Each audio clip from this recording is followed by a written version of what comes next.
What if Naruto became the demon of Otto and built a forbidden harem with Yakumo, Amaru, Sasam, Isaribi, Karen, Taiya and Gurren? Part 1. Naruto-kun, do you really think we can do it? Do you really think we can somehow escape the Sindime Hokage's A and BU squads?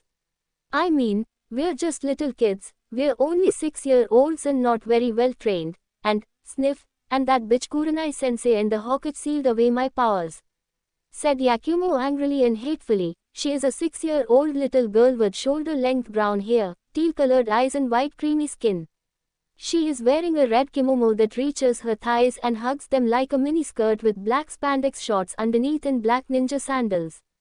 Shush, don't cry Yakumo-chan, you know I hate it when you don't smile. I promise you we will leave soon, I just have to finalize a few things, that's all. Said a 6-year-old Naruto in a placating manner, patting Yakumo at the top of the head gently with his other arm wrapped around her waist. She on the other hand was sitting on his lap with her face buried into his chest, her arms tightly wrapped around his torso, as if he would suddenly disappear if she ever let go of him. Naruto is a blonde-haired 6-year-old boy with deep blue slanted eyes and 3 whisker-like lines on each of his cheeks and longer than average canine teeth that jut out of his lips that complete his feral appearance. He is dressed in a blue sleeveless t-shirt with black ninja pants and blue ninja sandals. Why you promise? Asked Yakumo hopefully, removing her head from his chest to stare at Naruto with an unintentional and teary puppy eyes technique, pulling the strings painfully deep within the blonde's heart. Hey, I promise, I won't go back on my word, besides, I have a plan. Said the blonde, trying to suppress the concerned expression on his face, but Yakumo, knowing him too well, saw right through it and it made her all the more worried. She knew Naruto-kun wouldn't go back on his word and she knew how smart and insightful he was. She had no doubt in her mind that he would figure out a way for them to escape the village, but that was not what worried her. What made her so worried was the fact that Naruto-kun was keeping secrets from her lately. He had never kept secrets from her until roughly 6 months ago, when she first noticed the subtle changes in his behavior. She was scared. She suspected that Naruto-kun was doing business with some dangerous people that he wasn't telling her about. She tried to follow him on a few occasions but nothing had been done that was out of the ordinary or would cause reason for suspicion, but that was suspicious in itself to her. How could someone with the plans that she and Naruto had not act suspicious at all for a whole week when she was following him? Sure, this wouldn't be a surprise to someone who didn't know about his plans, but to her, who knew almost everything about him, this was way too suspicious. And Naruto-kun, is there something you want to tell me about? Is there something you're hiding from me? Sniff. I know you've been up to something dangerous. I don't want you to suffer because of me. We don't have to leave. We can stay here. Sniff, sniff. I don't want us to leave if the sacrifice you make becomes too much, or worse, if I lose you in the process. Cried Yakumo, burying her tear-stained face against his chest. Yakumo-chan, please Naruto-kun, please tell me what's bothering you. I want us to do this together. I want to share the burden with you. Sniff. I don't want you to suffer alone. Tell me what's wrong, damn it. Sniff. Is it the QB? Is it bothering you? Is it escaping? Just tell me, please, I want to help. Sniff sniff. Cried Yakumo, beating the sides of her fists against Naruto's chest repeatedly in frustration. Tell her, said an angelic but motherly voice from inside Naruto's head. Keika-chan, but why? I don't want to worry her, I'm trying to protect her feelings. Didn't you say that I had to protect the heart of someone that I love? If I tell her then. Do not be a fool, Naru-chan. By keeping secrets from her, you are giving her the impression that she hasn't earned your trust. Do you know how much that must hurt for her, to believe that the person she loves and trusts the most does not feel the same way about her? Replied the voice, scolding the 6-year-old with a motherly tone. Naruto's eyes widened in shock. How could he have not thought about that? His mother had warned him about this before, that it was the actions of a person that spoke louder than his words, and sometimes spoke louder than even his thoughts. Just because his intention and thoughts were to protect her and shield her heart from pain didn't mean that it would magically happen if his actions provoked the opposite reaction. Do not let it bother you too much, Naru-chan. What is important is that you learn from your mistakes and not repeat them. She has earned our trust already. Tell her everything. Besides, if we cannot trust her, then there is no one that we can ever trust in this cursed world," said the voice in a sage-like tone. "Ka-chan, arigato, I will tell her everything. I think it is a good idea. I don't want her to hurt anymore," replied the blonde bundle. "Okay, I will tell you my plans," said Naruto with a dead serious tone, surprising Yakumo slightly. She hadn't really expected him to cave in so quickly. He was usually stubborn in his views, beliefs, and decisions. "En Nani, why you will?" asked Yakumo hopefully. "Hey, I trust you. Besides, you and I are partners. We have a better chance of success if we work together," said Naruto, staring at Yakumo blankly. Yakumo knew that her Naruto-kun was serious by the look in his face.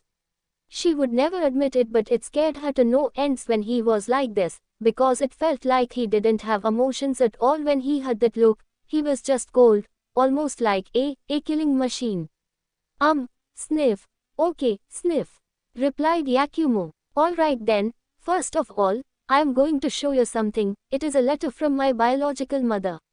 She used a time-lapse seal on me just before she died, a seal that would activate when I reached the age of 10, the same age that she and my father graduated the Ninja Academy. But she made provision for the possibility of me graduating earlier than they did. She wanted me to have the gifts she left for me as soon as I was ready to begin my higher-level ninja education. She set it up that I would be able to release the seal with my blood and chakra if I was able to discover it before the age of 10. Thanks to meeting Ka-chan QB at an early age, I was able to view all of my memories up until the day I was born and thus discovered the seal, and all my memories that the Sindime Hokage had sealed away," said Naruto with an angry snarl, giving Yakumo a chance to digest the information. "What? But I thought that you said you had never met your parents. I thought you were an orphan since birth," snapped Yakumo with a betrayed expression on her face. "Yes, I did, but I didn't lie to you. That was the truth. I have never met my parents in person and they did die on the day of my birth. That is why my mother put a time-lapse seal on me, so that she can communicate with me and bear me some gifts even from beyond the grave," explained Naruto. "Oh, I see. What was in the seal, if it's not too private?" asked Yakumo nervously, a small red hue forming on her cheeks from embarrassment. "Damn it, Yakumo. He probably thinks you are too nosy for your own good. I can't believe I asked him about something so personal," thought Yakumo. "What was in the seal? I'll do better than tell you. I'll let you read her letter," said Naruto, causing Yakumo's eyes to widen in surprise again. She didn't expect him to let her read something so private. She only expected him to give her a brief summary of what was inside the seal. "What? But, you don't have to, if you don't want to. It's too personal, isn't it?" asked Yakumo, trying to fight against her own curiosity. "No, it's fine. I want to share this with you. You are the closest thing I have to family. I consider you like that at least. I love you that much," said Naruto, trying his hardest to resist the blush on his cheeks. Thank you. I love you too," said Yakumo with a cute blush on her cheeks, averting her eyes from her only friend to hide her embarrassment. "Why am I feeling like this? I mean, he's my only precious person. It's alright to tell him that I love him, isn't it?" thought Yakumo, unable to comprehend the attraction between male and female, maybe because of her young age perhaps. "Alright then, you remember the scroll with the mind transfer techniques that I gave to you, right?" asked Naruto. "Hey, Demo, what does this have to do with your mother's seal and letter, Naruto-kun?" asked Yakumo with a cute, confused pout. Naruto, with his mind willed a folded scroll to appear on his hand before handing it over to his best friend. Some might have wondered how someone can just will something into existence, but the truth of the matter was that although their physical contact felt real, there was actually nothing real about it. They were communicating through a modified mind transfer jutsu that Yakumo created for the sole purpose of communicating with her best friend. The jutsu required that her Naruto-kun be at least 2 miles within her position. From then on it was a simple matter of her creating a mind link between the two of them. Combined with her skill in genjutsu, she could create a mental plane where she and Naruto could communicate with each other as if they were in the physical realm. The jutsu was so good that if a person was not made aware that he or she was inside her jutsu, then it was almost impossible to figure it out, much less break it. The scary part was that she could do this despite her bloodline limit being sealed away, or rather, the mental manifestation of her bloodline limit being sealed away. Well you see, here, this will explain everything to you, said Naruto, putting the letter into her hand. Dear Naruto-kun, Sochi, my baby, please forgive your Ka-chan. I didn't mean to die on you Naruto-kun, I wanted to raise you up myself. I wanted to be there on your first day at the academy, when you first graduated, your first date, and I wanted to be there on your wedding day. It pains my heart to know that I won't be able to be there for you. I can't believe life can be so unfair, but you shouldn't dwell on the past Sochi-kun. Please be a strong boy for mommy. I know you'll grow up to become a very powerful shinobi one day, just like your father. Sochi-kun, I don't have a lot of time left. You and I are lying together on your crib as I write this letter. The Kyuubi has been ripped away from me by a man that I believe to be Uchiha Madara. I do not know how he has managed to live this long, but be sure to remember that name and make sure you become strong. He will definitely return for the Kyuubi one day. Your father, he has gone to do battle with him in the Kyuubi to protect the village. Yes Sochi, your father is the Yondaime Hokage, Namikaze Minato. It shouldn't be hard for you to figure it out though. You look exactly like him. No one can deny your heritage, even though we were married under secrecy. Sochi, I am going to tell you some important things that you need to be aware of if you are to survive this cruel and harsh ninja world. Sochi, the Kyuubi has always been kept by Uzumaki clan. Your great ancestor, Uzumaki Mito was the first container. I was the second, and there is no doubt in my mind that your father is going to seal it inside of you. Now don't be scared Sochi-kun. We Uzumaki have very powerful bodies and our chakra reserves are excessively high, far higher than any shinobi family and far more potent.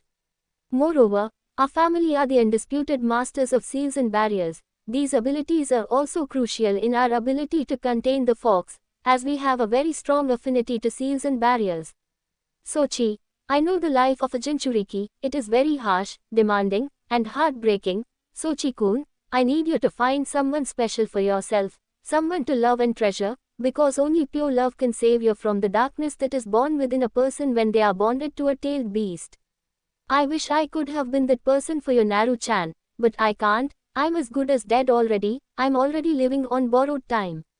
Naru-chan, be careful who you trust. You are the last heir of the great Uzumaki clan and the only son of the Yellow Flash of Konoha. A lot of people will want to attach themselves to you, or use you for various reasons. The ninja world is full of deception and treachery. Make sure you have a keen eye Naruto-kun. This is not what a normal mother would teach their son, but we are not a normal family. We are a shinobi family. Do not give your trust to others freely Sochi. Be careful, be very careful. Do not worry too much though. You will have the strength to match or even surpass your father and I, Ka-chan will make sure of it. I have sealed behind your neck a hidden time-lapse storage seal that will be activated when you reach the age of 10, the same age me and your father graduated the academy. But, if you discover this letter before that, then know this, the seal can be revealed and opened by only your blood and chakra. Do not trust anyone with the contents or even the existence of the seal, not even the Hokage. These are family secrets Naruto-kun, they should be treasured and kept within the clan and family. Inside the seal are all the Uzumaki clan seals and barrier techniques that I am aware of and everything about our family and history, dating back to our origin from the Sage of the Six Paths. You will learn more about the sage within those notes and you will learn about our homeland, Ushiogakure no Seto. I also have a lot of water techniques sealed inside the scroll. Our family have a strong affinity to water and we have all the water techniques you can think of. Use them wisely Naruto-kun. There is also the blood clone and shadow clone techniques inside the scroll. Sochi-kun, the shadow clone returns all of its experiences and memories when it is dispelled. This technique was an Uzumaki creation that was inspired by our lack of chakra control in our early years of ninja development. You can use the shadow clone technique to train your chakra control, study sealing arts or any large text of information, and practice your ninjutsu with it, as anything the clone learns will be transferred back to you in the form of photographic memories. Now be careful, this technique is very chakra extensive, although as an Uzumaki, and the son of the great Yondaime Hokage, you wouldn't have to worry too much about your chakra, but be careful of dispelling too many clones at once, especially if you were using them for studying large blocks of text. Your father was a specialist of space-time techniques, and one of his greatest creations was the Hirishin no Jutsu, an instant transportation technique that amplifies his speed and reflexes to an unreal level. I have stored all of his space-time techniques and seals inside the storage seal, and also his ninjutsu, including the Rasengan. These are the techniques that made your father a legend. I have no doubt in my mind that you will one day be able to master them. Your father wanted to create a third level of the Hirishin. Maybe you will one day be able to improve it. He also wanted to add a nature element to the Rasengan. Nevertheless, you have in your possession all of his nodes. Use them wisely. Sochi, Ka-chan did something illegal, but I did it for your Sochi-kun. I am sure that it will benefit you in the future. There is no doubt in my mind about it. Naru-chan, there is a scroll that is given to the Hokage by the clans of Konoha when he takes the position as a form of trust between the village and the clans of the village. The scroll contains all of the techniques of all of the clans inside it. This is done by the clans in order to prove their loyalty to the village and their trust in the Hokage and the village. This also promotes good relations between the two parties. More than that, Sochi, is that this scroll is also made to ensure the continued existence of the clans.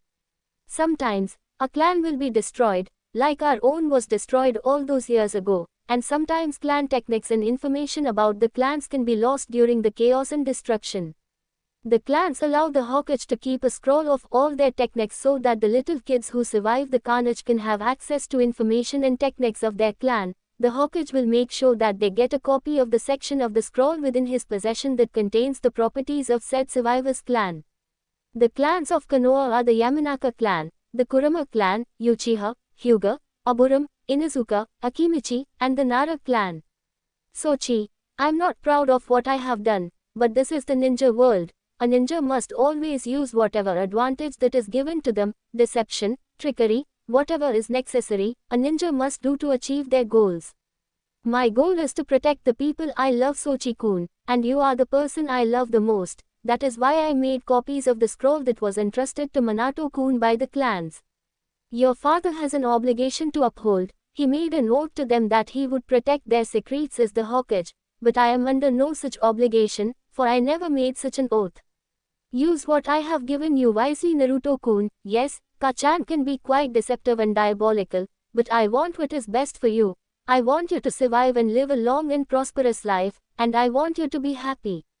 To do that, you will need a lot of strength. Even as a baby, only a few minutes after your birth you were dancing and tangling with life and death. Your life will be even harder, but you will pull through. Ka-chan has made show of it.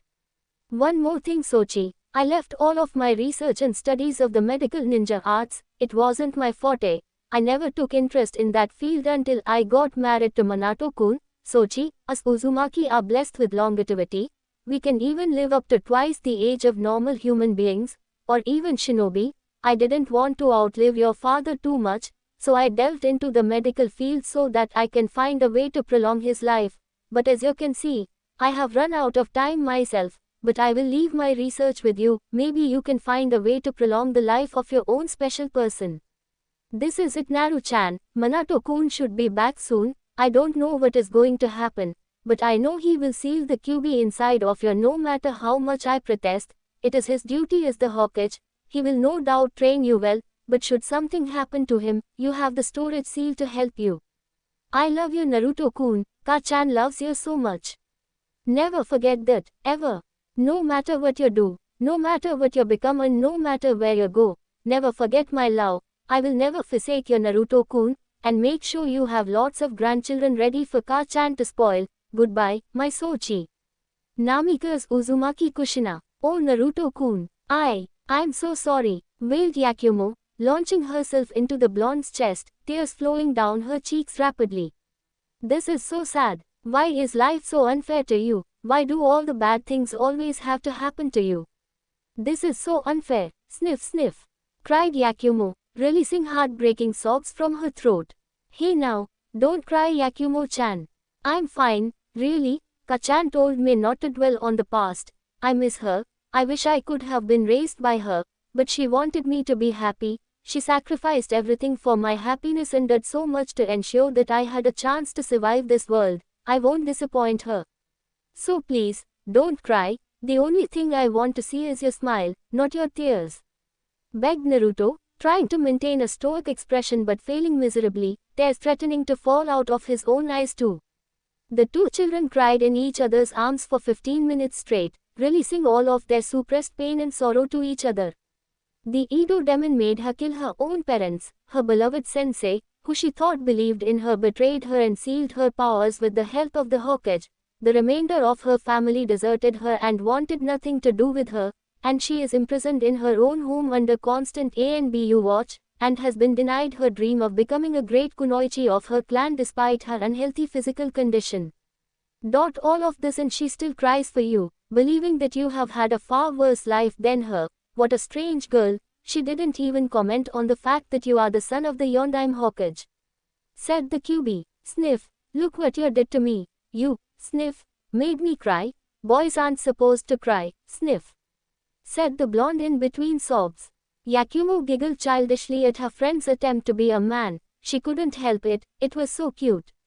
"Sniff, sorry, I didn't mean to," replied Yakumo, unable to suppress her laughter.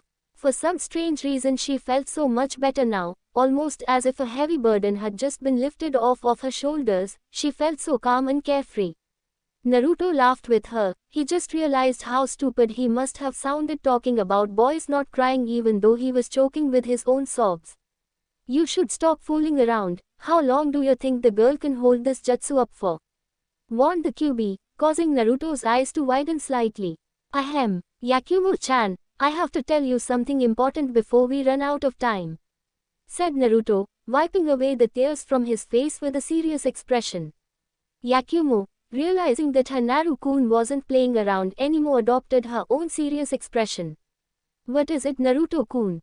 asked Yakumo. "Yakumo, I have already a way for us to not only escape the village, but to stay safe and receive proper training until we are ready to take on the Hidden Leaf Village," said Naruto with a serious expression. Yakumo's eyes widened in awe and surprise, and a little happiness too. "Sugoi, how did you do it?" asked Yakumo with childish curiosity. "I have been collaborating with an older boy by the name Yakushi Kabuto for quite a while now. I met him on the same day that I met Ka-chan. I mean QB. He is the adopted son of the best medical ninja currently living in the village. Together with my mother's research that I have, and his knowledge, we have come up with a possible cure for your physical condition," explained Naruto, causing Yakumo's eyes to widen in disbelief and happiness. But how? You didn't even examine me or take any blood samples. And what has this cure got to do with our escape? Not that I'm not grateful, of course," asked Yakumo, not able to believe what to her was too good to be true. She didn't know much about medical stuff, but she had been through so many tests and examinations in her life of imprisonment that it was impossible for her not to at least know enough to question Naruto about a few things. True, but Kabuto was able to get access to all of the data on you that has been collected by the village, including blood samples amongst other things. We were able to make a diagnosis and come up with a cure, although Kabuto did most of the work. I also found out that Kabuto is not a loyal Konoha shinobi. He is a spy that answers directly to Orochimaru of the Densetsu no Sannin. If you didn't know, Orochimaru is a rogue shinobi that deserted the Hidden Leaf. But what most people do not know is that he has his own hidden village, Otogakure no Seto. Kabuto told me that he has talked to Orochimaru and that he wants us to be a part of his hidden village, and unlike Konoha, will not hinder our growth. Orochimaru promises proper training and power if we agree to help him destroy the Hidden Leaf and stay loyal to Otto," said Naruto, taking a breath from his long explanation to give Yakumo a chance to digest the information. Yakumo didn't know how to feel about this. On the one hand, she was very happy that she would not only be cured of her disease, but would also be able to become a proper kunoichi and not have to live in a place she hated so much. But on the other hand, she had heard very bad things about this Orochimaru. The Densetsu no Sannin were the Hokage's students, and she hated the Hokage and didn't trust him at all, so why would she trust his student? Sure, he was a missing ninja and hated Konoha, it seemed just like her, but she didn't like his association with the Hokage one bit. I don't know Naruto-kun. I heard some very bad things about him when my medical observers thought I wasn't conscious. Like I heard that he did cruel experiments on people, and even children," said Yakumo. Naruto flinched when Yakumo mentioned experiments and children, causing Yakumo to narrow her eyes at him with a speak up or die expression, making the blonde to gulp nervously. "What is it? Tell me," demanded Yakumo ominously. You see, I had to agree to an experiment that Orochimaru wants to conduct on me as part of the deal. You see, because of Ka-chan, I am the only one who can survive the experiment, and it will give me a lot of power if the experiment is successful. I will be near invincible. Ka-chan has assured me that she won't let me die though, she thinks. She knows I can survive the experiment," said Naruto defensively. The look on his friend's face was too scary for comfort. The last thing he wanted was for her to use her genjutsu on him. He didn't fancy finding out if the Kurama clan's genjutsu could be dispelled by his Ka-chan or not. "What? Are you insane? What on Kami's planet made you agree to something so stupid?" Namikaze Uzumaki. "Naruto, I'm going to kill you," screamed Yakumo, tackling the blonde onto the ground with her hands wrapped around his throat. "How dare you? What am I going to do if you die, you selfish bastard? You wanna risk your life just for power? Why would you do that? I thought you loved me." Sniff, screamed Yakumo furiously. Normally she wouldn't have had enough strength to subdue him, but inside her jutsu, she could do anything she wanted, even overpower him if she wanted to. Damn, she must really be mad if she called me by my full name, thought the blonde. Can't breathe," whisked out the blonde. "Why, I knew it was too good to be true," said Yakumo, burying her face into Naruto's chest. She couldn't take it. She couldn't risk losing him of all people. Not him, anything but that. "Yakumo-chan, do you trust me?" asked Naruto simply, having regained his breath after the petite girl's assault on his person. "Hey, I trust you, Naruto-kun," said Yakumo. "Then believe me when I say that I won't die on you. We're going to leave this place together. I'm going to survive Orochimaru-san's experiment, and we're going to heal you and unseal your true power. We will get our vengeance, for you and for me, and we will live in a village where our talents and abilities will be appreciated. I promise, please believe in me, Yakumo-chan," said Naruto, his arms wrapped around the petite girl who was snuggled on top of him. You promise you won't die and leave me alone?" asked Yakumo with a cute teary-eyed pout. "Hey, I promise," said Naruto with a determined facial expression. "Oh okay, I believe in you, Naruto-kun," said Yakumo with a meaningful look, trying to pass on her feelings onto Naruto. "Arigato," trailed off Naruto, staring in slight shock at Yakumo's transparent form, only to realize that he was also disappearing. "We're out of time. I can't believe 2 hours have already passed, it felt so short," said Naruto with a disappointed expression on his face. "I'm sorry, Naruto, but I can't hold the jutsu up any longer. I'm getting tired, gominasai," apologized Yakumo, trying to hold back the tears threatening to spill from her eyes. This is the part she hated the most, because it would only be a week before she would be able to see Naruto-kun again, unless she escaped and went to his apartment again, but that was too dangerous. They didn't want to risk the possibility of someone discovering their connection to each other. Heck, nobody even knew that they knew each other. "Don't worry about it. We will be leaving this place the next time we meet. Stay safe, Yakumo-chan, until I come for you," said the blonde as he vanished from the plane along with Yakumo, only to wake up in a meditative position on a thick branch of a tree 2 miles away from the Kurama mansion. "Finally, boss. I was just about to kick you in the nuts. Guard duty is boring, you know. Why can't you make us do something more exciting?" whined one of his 4 doppelgangers watching over the blonde while he was unconscious. It was something important that he practiced nowadays. He would make 5 doppelgangers whenever he met Yakumo. One would set up a cloaking genjutsu that Yakumo had taught him to hide his location and presence, while the other 4 would be on guard duty from within the jutsu. At home was another doppelganger posing as him. He knew that the Hokage had a way of watching him because Kyuubi could always sense it when someone was watching them. He had figured part of the Hokage's jutsu out when he discovered chakra seal tags on each of his clothing items and even all around his apartment. So he'd done what he thought was one of his most ingenious plans. He'd created a blood clone of himself and made it live inside his apartment and wear his ordinary clothes that had chakra seal tags on them while he moved out and started living in one of Orochimaru's old and undiscovered secret hideouts that Kabuto had told him about. But the person living inside his apartment wasn't just a blood clone. Naruto knew, after he unsealed some of his memories that had been blocked away with the help of Kyuubi, that the Sendai Hokage sometimes did examinations on his seal when he was knocked unconscious, and if the examination was done on the clone, then there would be a whole lot of trouble. Luckily, he had access to all the notes of the 4-symbol seal that his Tsunade used to seal the Kyuubi inside of him. He had discovered that his father had combined 2 4-symbol seals to create the 8-trigram sealing style to seal the Yang Chakra of the Kyuubi inside of him, while using the dead demon-consuming seal to separate the Yin Chakra and seal it into himself so that he can take it to the stomach of the death god. Naruto wasn't sure why his father had done it. He still needed to gain a far greater understanding of the sealing arts to comprehend his father's reasoning, but that didn't matter for now.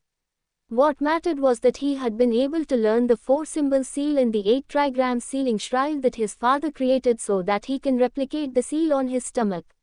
He then placed the seal on the blood clone's stomach and then, with the help of his Ka-chan, was able to pump 6 taels worth of Yuki into the seal on his clone and stored it there in the exact same manner that his Ka-chan was sealed into him.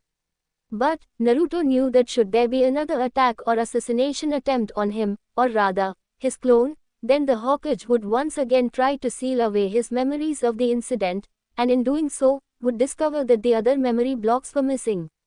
Luckily, his Ka-chan knew exactly how to replicate the memory blocks. She'd spent countless hours studying them before they had made their first contact.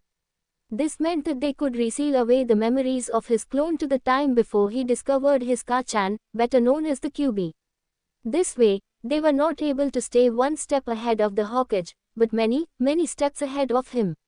While his clone was posing as him, Naruto had spent all his time learning and training in Orochimaru's old hideout. Kabuto came to check him out and spar with him from time to time. Sometimes they would discuss their plans for the future, and other times they would discuss medicine and science together. He had learned a lot from the notes his biological Ka-chan left him on the field and had learned even more from Kabuto, all for the sake of helping out his first precious person, or rather, first precious human. It is almost time. I have to go to the hideout and meet Kabuto to finalize things. Yakumo-chan, hold on just a little longer, thought Naruto before disappearing in a shunshun, his shadow clones disappearing in puffs of smoke right after his departure. At the center of Konohagakure no Seto stood a tall building with the kanji for fire painted on the outside. Inside the tower, behind a desk in an office on the top floor, sat a 68-year-old man with grey, white, spiky hair with a small, white goatee. He has numerous wrinkles and a few liver spots on his face, and is dressed in a long, white robe with the kanji for fire shadow at the back with black ninja sandals.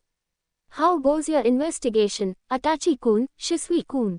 Asked the old man, who is also known by the name Sarutobi Hiruzen, the Sendai Hokage of Konohagakure no Seto. Hokage-sama, we have some disturbing news. Quote, said the 11-year-old Uchiha Itachi, a boy with dark eyes and black hair that frames his face and the rest held in a relatively short ponytail with long, pronounced tear troughs that run under his eyes.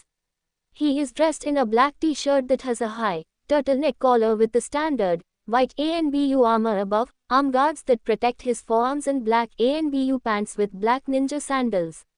What did you find? Asked Hiruzen wearily, his eyes narrowed with a troubled frown on his features. Our genjutsu assessment was inconclusive. Our deceased comrades, it appears, had already been dead for 2 weeks when their bodies were discovered. The decaying process of the corpses had already reached a level where it would be impossible for us to physically determine whether they were under such effects prior to their deaths. Quote, said the older-looking Uchiha Shisui, a 14-year-old boy with dark, short, and unkempt hair with a relatively broad nose and dark eyes with markings around his eyes that are turned upwards at each end. He is wearing an identical outfit to his partner Itachi except with a dark blue turtleneck shirt as opposed to Itachi's black and without arm guards. What is it, Shisui-kun? Asked the Hokage, his troubled expression making him look even older than he was. Hokage-sama, we discovered something much more troubling. The stab wounds on the victims were not a match for any weapon that we have in Konohagakure no Seto except for one. Yondaime Hokuto-sama's Hiroshin kunai, replied Shisui neutrally, having already had more than enough time to get over his shock of the discovery. Sarutobi Hiruzen was the third of the 4 Hokages in Konoha's history and the longest-serving member of the 4, and thus attaining the most experience. He was hailed as the god of all shinobi for his diverse and powerful skill set and seen everything there was to be seen in the ninja world. He was also the student of the first and second Hokages and had stared death right in the face more times than he could even count. Yet nothing he had ever heard or encountered before had ever made him feel the kind of that the little boy of the Uchiha clan was able to make him feel with just a few words, nothing. I'm sorry Shishu-kun, but could you repeat yourself for me, and kindly explain yourself? Asked Hiruzen in slight disbelief, unable to bring himself to believe that his own successor could possibly still be alive and become an enemy to his home village, or worse, that an enemy shinobi had been able to replicate something that not even he or the Yondaime's own sensei could. Either possibility was not welcome. This is the same technique that was able to shed light for Konoha against the strong Iwagaka, a single man pushing back a whole ninja village on his own. Hokuto-sama, all of the deceased were stabbed through the back. The position of the wounds and the nature of the attacks suggest that they were unable to react to the culprit's movements. With an inconclusive genjutsu assessment, the only other 2 possibilities are that either a very powerful speed technique or an instant transportation technique was used, 2 things that Yondaime-sama was renowned for. The wounds were definitely a result of the use of Yondaime-sama's kunai, explained Shisui, leaving the Hokage to come to his own conclusions about the information presented. I see. And what of the sweeper? Why did she not report that the 4 that were assigned to the Kurama heiress were deceased for over 2 weeks? Why would she report that everything was normal when it clearly wasn't? Is she a traitor? Asked Hiruzen with narrowed eyes.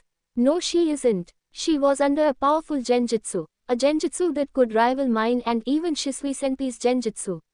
We believe that the jutsu was cast by the Kurama heiress herself to buy time to cover both hers and her accomplices' tracks. In other words, this wasn't a kidnapping, but a well-planned and executed escape.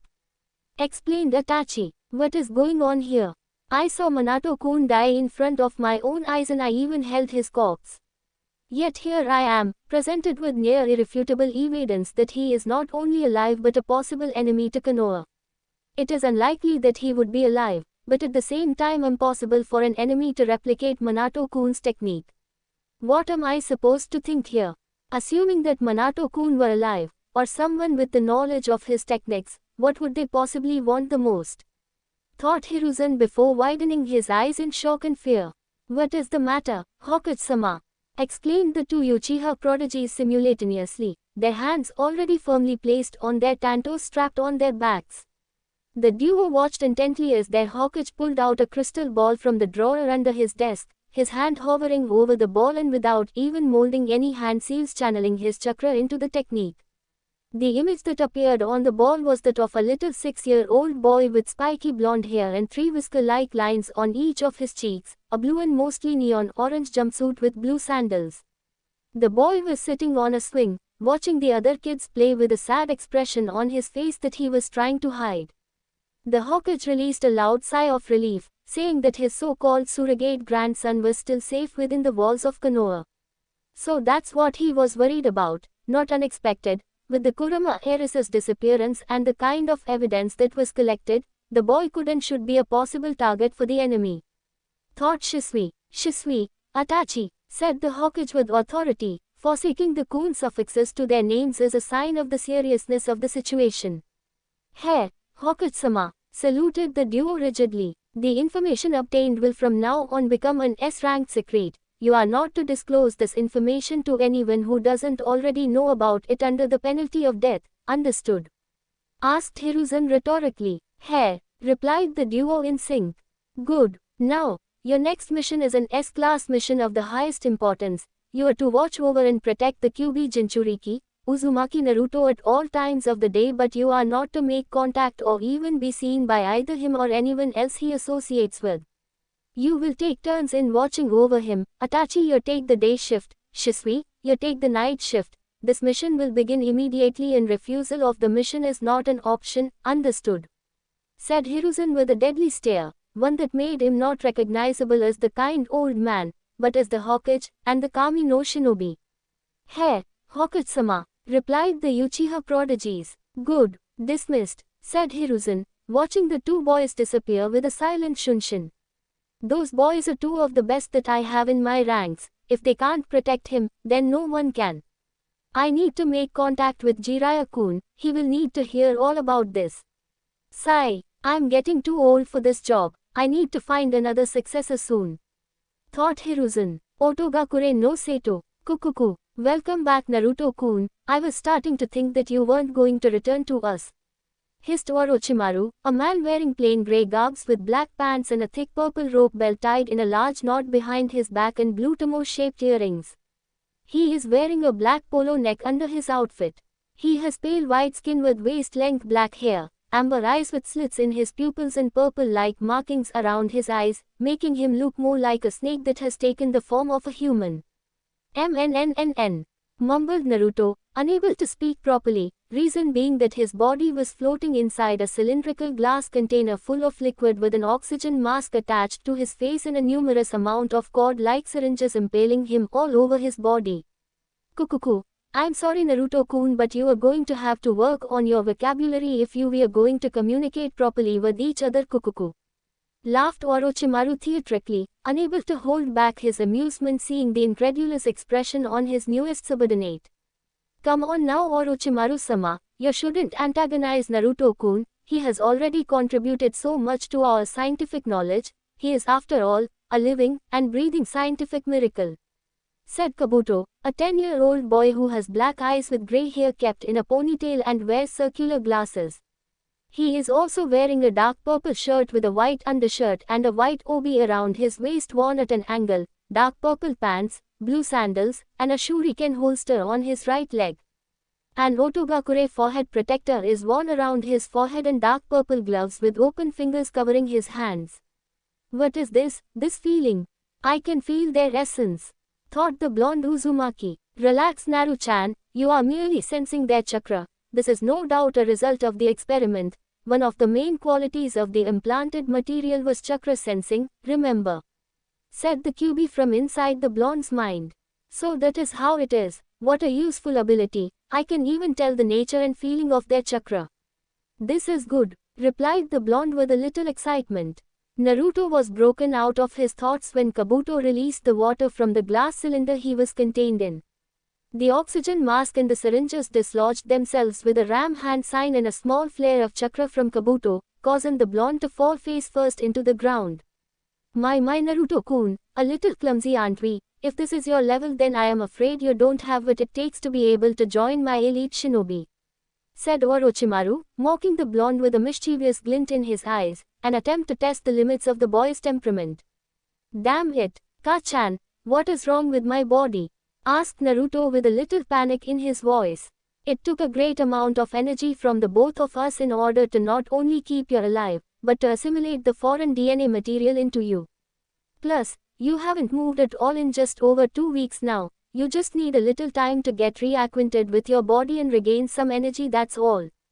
Don't worry about anything, I won't let anything bad happen to you. Said the great demoness motherly. Hair, Arigato Ka-chan. Replied Naruto, slowly getting up to his feet. A tick mark appeared on Orochimaru's forehead at Naruto's complete disregard of his insulting attempts. Kabuto only smirked to himself silently, successfully restraining his laughter for fear of Orochimaru-sama's wrath. How do you feel Naruto-kun? Asked Kabuto with his trademark smirk on display, pushing up his glasses with his index and middle finger. Tired and drained, but fine. Was Naruto's simple answer. I see, but what I meant was, do you feel any different, something related to the DNA implants? Asked Kabuto. I can feel your life force, your chakra, I can sense it, its nature, and I can somewhat discern your emotions, or rather, your character, somewhat. Replied Naruto. So I was right after all, chakra sensing would have had to be a quality attained from the experiment, given the offensive abilities that you might also gain. Demo. What did you mean when you said you could discern our character by sensing our chakra? Asked Kabuto. Orochimaru-sama's chakra feels cold and sinister, yours just feels cold. The chakra is an extension of the life force of a human, with the soul being the source. That being said, if your chakra feels cold and sinister, then you are most likely a cold and sincere person. Said Naruto, his words making Orochimaru narrow his eyes at Naruto, blasting him with his full killing intent. Oh, Orochimaru-sama, sputtered Kabuto, hoping to stop his master from killing his favorite ally but failing to suppress his fear long enough to take any action. Tell me, Naruto-kun, what are you going to do now that you have this power? Do you not trust us anymore because of our cold and sinister character as you say? Are you planning to betray me? Asked Orochimaru, taking slow and deliberate steps towards the blonde for the intimidating effect. Our agreement was never about trust. We have an agreement that is mutually beneficial, that's all there is to it. The nature of your chakra doesn't concern me. Ka-chan's chakra has a million times more malice in it than yours, but I trust her. Said the blonde. Why isn't he affected by Orochimaru-sama's killing intent? Surely even he couldn't have that much resistance, could he? Thought Kabuto, eyes widening slightly in shock. Ka-chan, what are you talking about? Who is your Ka-chan? Asked Orochimaru in confusion, now regretting not having spoken more to the boy before subjecting him to his experiments. Although just thinking about it, there was no way he could have held back his scientific curiosity any longer than he did even if time were to be reversed. My Ka-chan, well, most people know her as the Kyuubi no Kitsune. Explained Naruto, confirming what the SNR with black sclera in the eyes and a black stripe running from the middle of his forehead and down the bridge Ixanan already suspected. So, he has already made contact with the Kyuubi, and it has already sunken its claws into him. This is more complicated than I thought. I can't pretend around him, not with his chakra sensing abilities and definitely not with the Kyuubi as his ally. He'll see right through me. I won't be able to turn Naruto-kun into my loyal pawn, it seems. Manipulating him is near impossible. But there is no reason for him not to be my ally. We share the same loathing for Konoha and Sarutobi-sensei, and he has shown a great interest in science. He also seems to have a bond with Kabuto. Everything will be fine. Thought Orochimaru, lamenting the fact that he wouldn't be able to take over the boy's body when he completed his rebirth jutsu. I see. One more question though. Why are you unaffected by my killing intent? Strong and elite Junins have trembled before me, yet you, a mere child, are able to stand before my presence so casually.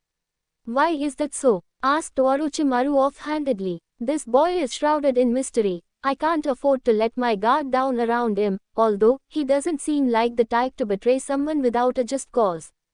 Thought Orochimaru. A human's killing intent, no matter how strong said human may be, is but a drop in an ocean compared to Ka-chan's killing intent. What do you think would happen if a person was exposed to that kind of pressure on a daily basis? Wouldn't that person be able to develop a higher than normal tolerance to killing intent? Asked the boy rhetorically. Makes sense. I'm embarrassed that I never even considered that possibility. In any case, go and find little Yakumo-chan. She has a little surprise that she's been waiting for a week now to show you. Use your new sensing powers to track her. It will be good practice for your upcoming test, and it will help you to quickly learn the layout of our base. Ordered Orochimaru. Test? Asked Naruto. Kukuku. Of course, Naruto-kun, it is customary for us to test and confirm the success of an experiment by pitting the subject against a powerful opponent in a controlled environment. Be sure to prepare yourself physically and mentally. You only have at most an hour before we begin testing. Said Orochimaru. That makes sense. What are the rules? Asked Naruto. No seals or barriers, no weapons, no demon chakra and no genjutsu. Everything else is allowed, except for killing. Make sure you don't kill your opponent, he is a very important part of our plans. Warned Orochimaru. Hey, I will prepare accordingly. May I be excused now? Orochimaru-sama. Asked Naruto respectfully. Kukuku. Can't wait to see little Yakumo-chan. Can you, Naruto-kun? She's a lucky one to have a protector with so much potential. Don't mind us, Naruto-kun. Go along, your dear friend is waiting for you. Oh, and be careful. The others might not take an instant liking to you, they'll want you to prove yourself to them. Warned Orochimaru. Herr Orochimaru-sama, replied the blonde, running out of the heavy lab door with barely contained excitement and anticipation. Kabuto, said Orochimaru with a deadly tone, his usual amused expression vacant from his features. How may I help you, Orochimaru-sama? Asked Kabuto a little too cheerfully. That boy, is he trustworthy? Asked the Sannin. He. Orochimaru-sama, don't you get it? It isn't about his current worth as an ally, but his potential worth. Yakumo-chan, without Naruto-kun to fuss over her over the last 2 weeks, was forced to make new friends during Naruto-kun's absence. In fact, she, Karen, and Tayuya have become really close in the last week and a half or so, being one of the few girls in Otto's Shinobi and Academy ranks. Kukuku, what a sly dog you are, Kabuto-kun. Those girls all have horrible pasts. No, rather, all those kids have horrible pasts even at such tender ages. You are counting on Naruto-kun and Yakumo-chan to form powerful bonds with those kids because of their similar pasts, aren't you? Asked Orochimaru, an amused smirk returning to his features. My Orochimaru-sama, you know me too well for my own good, said Kabuto with equal amusement, pushing up his glasses with a trademark smirk hidden behind his hand. Kukuku, very well, we shall see how things develop very soon. I've been thinking though, how exactly did that girl escape Sarutobi-sensei's watch? It couldn't have been easy to get her out, even for you. Asked Orochimaru curiously. Hey, you give me too much credit, Orochimaru-sama. I'm not that skilled yet, In any case, I didn't have to do anything actually. They did everything themselves. All I had to do was guide them to this location. Explained Kabuto, taking pride in being the one to put the gobsmacked expression that his master was currently wearing. Don't play games with me, Kabuto. You expect me to believe that 2 6-year-old kids could ever be capable of such a feat no matter how talented they are? Asked Orochimaru menacingly, no longer amused anymore. He. You don't understand, Orochimaru-sama. This isn't about whether you believe it or not. The situation will not change simply because you decide not to believe in it. The facts will remain the same regardless. Orochimaru-sama, said Kabuto with a sinister smirk. Don't patronize me, Kabuto. Tell me exactly what happened or become Mander's next meal. Your choice, hissed Orochimaru impatiently. Well, that would be a terrible fate. Very well, I will tell you. You see, Naruto-kun, for some unknown reason, appears to have come into the possession of one of the Yondaime Hokage Hirishin no Jutsu kunai, said Kabuto, taking a breath for dramatic effect, taking in Orochimaru's fish-eyed expression with glee. Impossible. He couldn't have, trailed off Orochimaru in disbelief. He. Don't be hasty in your conclusions, Orochimaru-sama. Naruto-kun doesn't know the technique. You see, Yakumo-chan was able to set up a powerful genjutsu on her watches. In fact, it could be said that they were almost constantly under her genjutsu without them even knowing for the better part of a year now. Anyway, the jutsu was an instinct-suppressing genjutsu. They could sense Naruto-kun coming behind them somewhat, but their instincts, survival instincts included, were not allowing them to react until it was too late. Explained Kabuto. No one would expect 4 ANBU level shinobi to die without a fight unless they came up against an opponent with powerful genjutsu, great speed, or instant transportation like Minato-kun.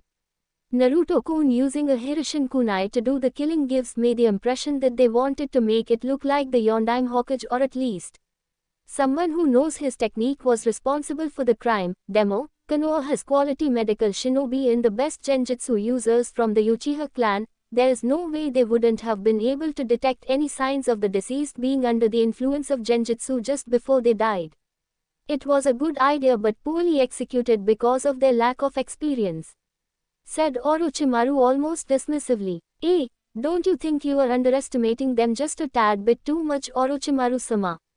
Asked Kabuto casually. No, what would make you think that?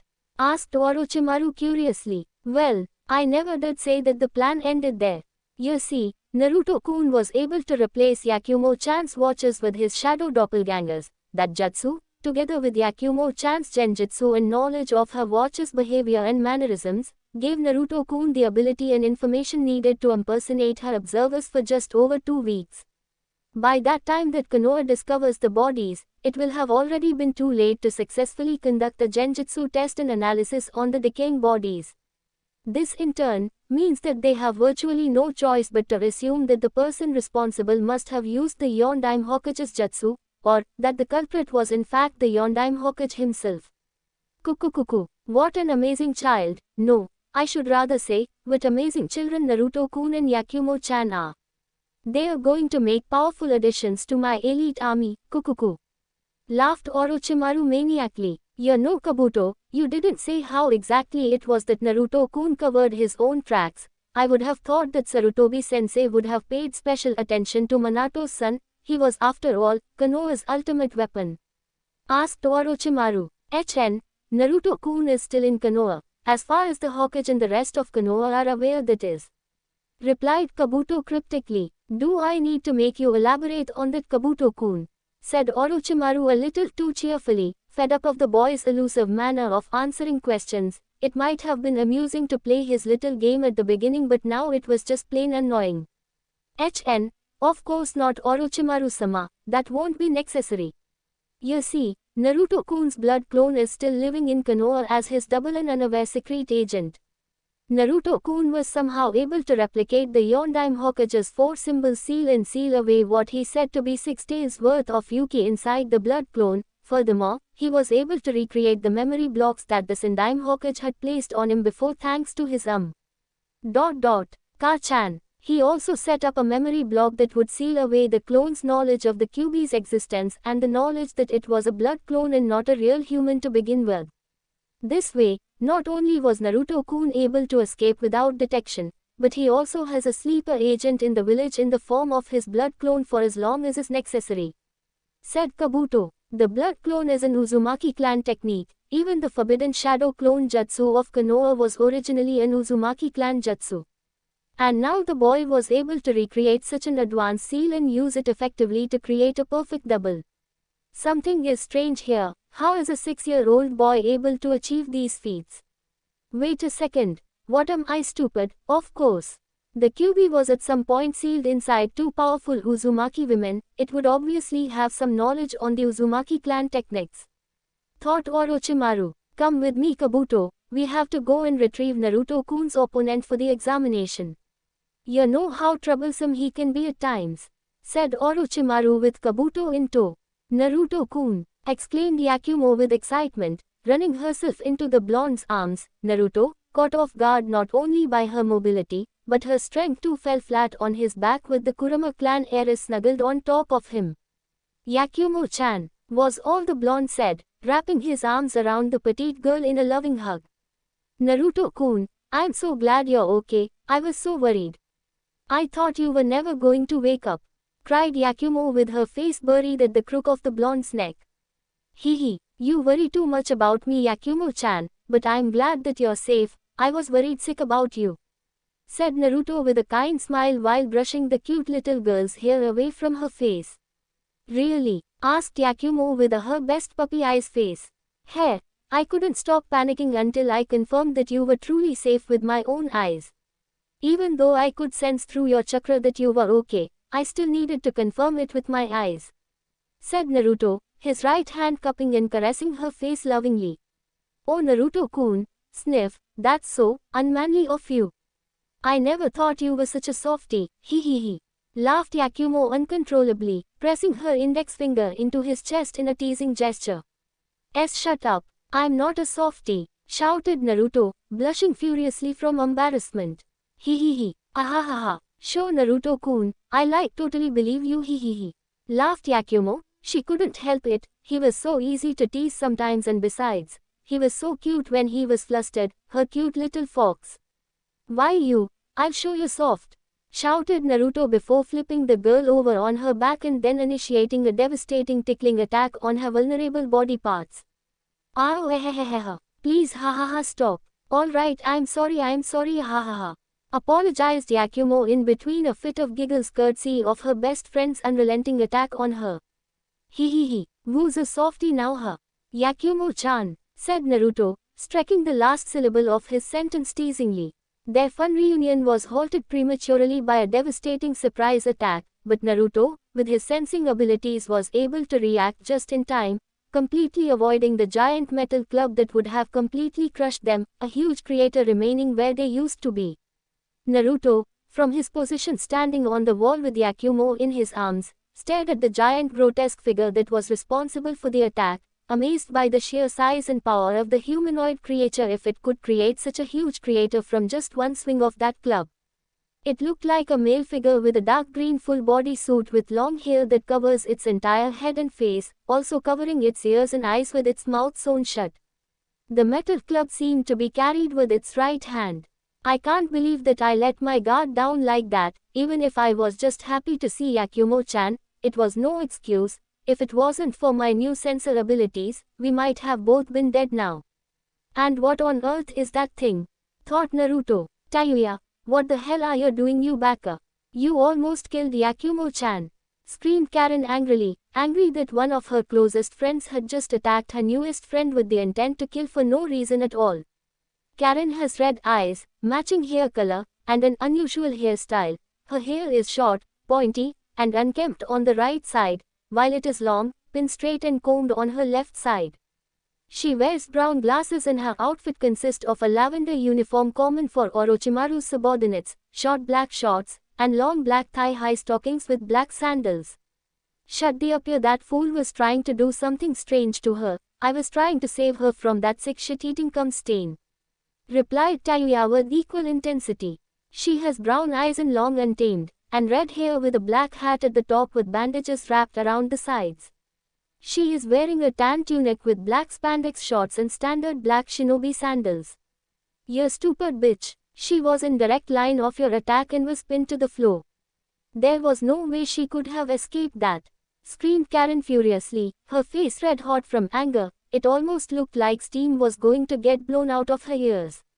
TCHE, I'm sure she could have escaped, said Tayuya casually, not willing to admit her mistake. Ugh, I hate you, said Karen, pointing a shaky finger at her friend.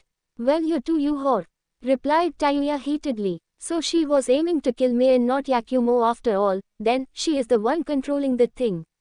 Thought Naruto. Did you hear the music just before the attack? I think she is using chakra-enhanced sound waves to control it. Look at the flute in her hand, it is the only tool on her person. That is the secret to her technique, I'm sure of it. Said the great demoness. I see. In that case, I should be able to eventually predict her attack patterns by studying the chakra in the sound frequencies using my sensor abilities. Thought the blonde. You almost killed my reason for existing. I'm going to have to kill you for that, said Naruto coldly. Give it your best shot, cheese, replied the 7-year-old Tayuya, placing her flute on her lips in preparation for battle. I can only summon one Doki at a time with my current chakra reserves, but that shit ain't a problem. I only need one to take care of this shithead. Thought Tayuya. You have already lost. I already know how to counter your technique. You need chakra to use and direct the sound vibrations and frequencies from the music in your flute in order to gain control of your monster. I, who can sense the chakra frequencies in your jutsu, can never lose to you. I will always know what move you are going to make before you strike, said Naruto nonchalantly, trying to weaken the foul-mouthed girl's resolve. Impossible. Someone else with that kind of ability can't possibly exist. Could he be a sensor type of the same level as Karen? Thought Tayuya with wide eyes. No, what am I afraid of? I am one of Orochimaru-sama's elite disciples, one of the few chosen to be trained explicitly to become his bodyguards. I can never lose to this trash. Besides, he won't be able to anticipate the initial attacks even with his chakra sensing. He needs to at least have seen the movement at least once before he can anticipate an attack. All I have to do is end the battle with the initial attacks. That's all there is to it. Thought Tayuya. You'll have to deal with me too then. You won't defeat the both of us no matter how strong you think you are, said Karen with determination shining in her eyes. All of you stop it now or I will put you all under the worst genjutsu that you can think of, shouted Yakumo furiously. Everyone gulped nervously at Yakumo's threat. They all knew better than to take her threat lightly. Her genjutsus were close to unbreakable, and what made matters worse was that her genjutsu could take physical manifestations because of her ability to confuse the brain and make it believe that the effects in the illusion were really happening to the body. For example, If she were to put you in an illusion where your skin was burning, then your real skin would suffer the real effects as if it were literally on fire. Naruto-kun, these are my new friends, they kept me company while you were asleep. Tayuya, Karen, this Naruto-kun, he's the one I told you guys about, the one that saved me from Konoha, my best friend. Explained Yakumo, trying to break the tension between the two parties. Tayuya and Karen's eyes widened from shock, struggling to believe that they had tried to kill him without even knowing it. They knew almost everything there was to know about him. Yakumo had talked about her Naruto-kun non-stop. They felt like they knew him already. To think that they were about to kill him, or try to kill him. New friends, when did this happen? Asked Naruto curiously. Well, I was lonely and Orochimaru-sama wouldn't allow anyone to see you during your experiment. Tayuya and Karen tried to cheer me up and we ended up getting close we became friends. Answered Yakumo nervously, feeling like she had done something wrong for some reason she couldn't understand, or maybe she felt like she had betrayed Naruto-kun by having other friends that were not him. I see, were they good to you? Do you think you can trust them? Asked Naruto, speaking about the two girls as if they were not there at all. I trust them, Naruto-kun, you're not mad at me, are you? Asked Yakumo. Oh, no, I can never be mad at you. Said Naruto with a smile, his deep blue eyes captivating Yakumo so much that she had to avert her eyes from him to hide her embarrassment. Naruto-kun, could you please put me down now? Asked Yakumo shyly. She had just been so happy to see him back and so preoccupied that she hadn't noticed how close he was holding her against his body. It made it worse that he was holding her bridal style against his torso. Oh, go Minasai, said Naruto hastily, jumping onto the floor and releasing her from his bridal style embrace with great haste, a small red hue forming around his whisker markings. So why don't you properly introduce me to your friends? Asked Naruto, scratching the back of his head to hide his embarrassment. Okay, well, the one with the foul mouth is Tayuya-chan of the North Gate. She is one of Orochimaru-sama's Sound 4 elite trainees, and the one with the glasses is Karen-chan. She is Kabuto-sama's apprentice. Said Yakumo. Oh, okay. Ohayo Tayuya-chan, Karen-chan, I'm Namikaze Uzumaki Naruto. It is nice to meet you. Said Naruto with his hand stretched out for a handshake. Did you say Namikaze? But isn't that the name of the fourth Hokage? Are you related to him? Asked Karen with wide eyes. Tayuya's mouth on her side was hanging agape after that. She didn't know that was the name of the fourth Hokage. Damn, she should have paid more attention on her history lessons. Hey, I am his biological son. Said Naruto, shocking the duo even more. Sure, Karen had already figured out that they were related, but she didn't expect them to be father and son. Sugoi. No wonder Yakumo-chan and Kabuto-sensei speak so highly of you. Is it okay if I feel you? Asked Karen with a light blush on her face. Sure, why not? If it will prove to you that I am real, then I don't see the problem. Said Naruto, placing Karen's hand on his chest. The girl blushed furiously, not having expected something like that. She had just wanted to feel out his chakra with her mind's Kagura of the eye, not this. Get your paws off her, you pervert! Shouted Tayuya, smacking the blonde's hand away with her flute. Hey, I'm not a pervert!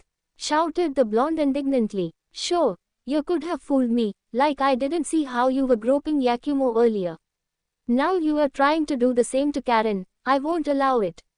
Shouted Tayuya, pointing at the blonde with her flute. What the hell are you talking about?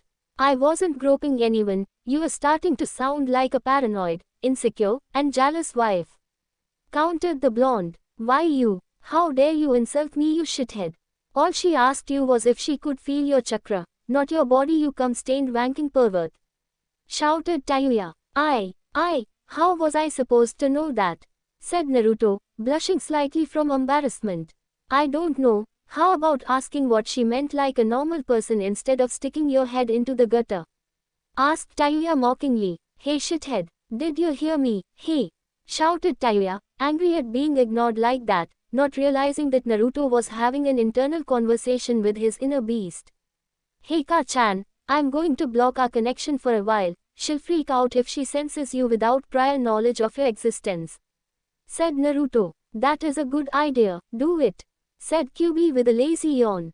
Alright, thanks, I promise this will not happen again. I will tell them about you. I'm not ashamed of you. I love you, Ka-chan, said the blonde. A small tight knot formed on the demoness's stomach from the blonde's declaration. With an invisible blush on her cheeks, she returned and meant the gesture.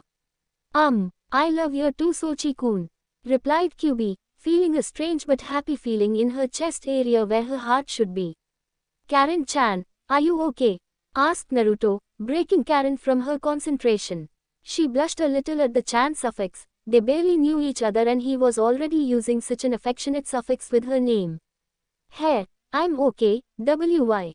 Asked Karen. Well, you were making strange faces. At first you seemed happy and content, and then concerned, and after that a little freaked out and then happy again and so on. Was there something wrong with my chakra? Asked Naruto. Hey, your chakra is strange. It has 3 different tones to it, one bright and warm like the sun itself and the other 2 both sinister, with one being more sinister than the other.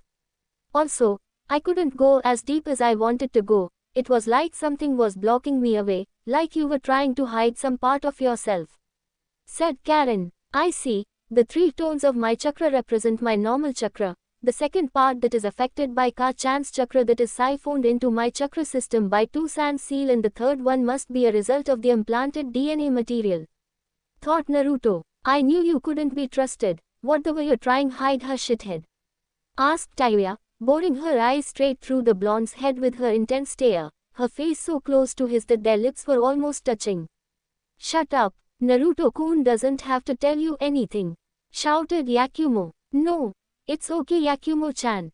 You said that they could be trusted, and that they were your friends. I see no need to keep it a secret from them, said Naruto. But, did you tell them about yours, Yakumo-chan? Asked Naruto. Hey, replied Yakumo. And did they accept you? Asked Naruto. Hey, said Yakumo. Then don't worry, they should accept me too, said Naruto. No way, you have the Edo demon too? Asked Tayuya, pointing a shaky finger at the blonde. No, I have the QB no Katsune sealed inside of me by the Yondaime Hokage, said the blonde, shocking the 2 prospective kunoichi. No way, your own father sealed a demon inside of you. Is that why you were hated in Konoha? Asked Karen with wide teary eyes. Yes, was all Naruto said. Man, that is terrible. I would have killed my dad if he did something like that to me, said a male voice from behind the trio. Naruto turned around to see 3 boys that didn't look more than a year or 2 older than him. Nobody asked your Kidomaru Baka, shouted Karen at the source of the voice. TCHE, like I care what you think, 4 eyes, said Kidomaru, a dark-skinned, black-haired, and black-eyed 7-year-old looking boy wearing a black sleeveless top and black spandex shorts with a tan tunic over the top that bears a symbol for the sound 4 and a rope belt tied around his waist. He is also wearing arm warmers and has bandages wrapped around his legs with black ninja sandals. The most unique traits about him though are the 2 extra pairs of arms situated on the sides of his torso. I can't kill him, he is already dead. You look like you could be good at taijutsu though, replied the blonde. Actually, I'm more of a long-range type. What made you think I was a taijutsu-based type of fighter though? Asked Kidomaru curiously. It is not that I thought you were a taijutsu type. I was just thinking that with 4 extra limbs, you could create a very powerful and unpredictable taijutsu style. After all, nobody trains or practices to fight against someone with that many arms. It could be a great advantage for you, said Naruto analytically. Hihihihi. I like you. I think you and I will get along pretty well. You should hang out with the boys sometime, offered Kidomaru, offering the blonde a handshake with one of his 6 arms. Sure, why not? Replied Naruto with a smile on his face, sealing the deal with a firm handshake. TCHE, whatever you do, just make sure you don't offer to buy fat shit Jirobo any food or you'll be broke for months, said Tayuya. You shouldn't curse so much, Tayuya-chan, it is unbefitting of a lady to speak like that, chastised Jirobo, a tall, chubby 7-year-old boy with brown eyes and an orange-colored mohawk with orange tufts of hair behind his ears. He is however not just fat, as there are signs of muscle mass beneath his chubby appearance, and is wearing the black spandex shorts with black shinobi sandals and a tan sleeveless tunic with a purple rope belt tied around his waist. Yes, since you know so much about being a lady, why don't you start acting like one at the dinner table, fatso? And stop using affectionate suffixes with my name, replied Tayuya irritably. I'm going to pretend that I didn't hear that and invite our new comrade to come and share a meal with us. How about it, Namika-san? Asked Jirobo. Sure, that would be cool, my treat, ne? Offered Naruto. Sure, why not? Replied Jirobo with a sinister glint in his eyes. That won't be necessary. You're the new member of our super squad. Why don't you just let us treat you instead? Consider it a welcome gesture, said Sekong hastily, a 7-year-old boy with dark grey hair with one bang that covers his right eye. Sekong seems to be wearing turquoise lipstick and brown eyeliner, making his appearance seem more feminine. He is also wearing a brown tunic with long black wristbands, black skin-tight shorts and a purple rope belt around his waist with black ninja sandals. The boy is also wearing a dark red bead-like necklace around his neck and has a giant scroll attached to his back. The most peculiar thing about his appearance though is the second head that seems to be sticking out of his upper back. Nah, that's okay, I insist, said Naruto. What a fool, can't he see that I was trying to save him from Jirobo?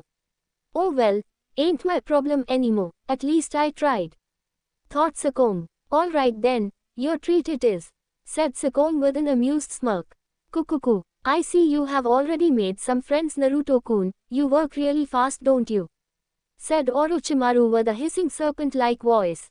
Just trying to settle into my new home as quickly as possible, Orochimaru-sama, replied Naruto. Unlike the others, he, Yakumo, and Karen were not shocked by his sudden appearance, having already sensed him coming quite a while ago.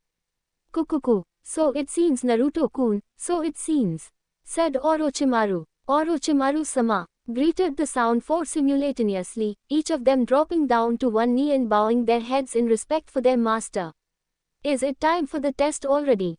Damn, time flies fast, I didn't even get a chance to warm up, said Naruto, shaking his head dramatically.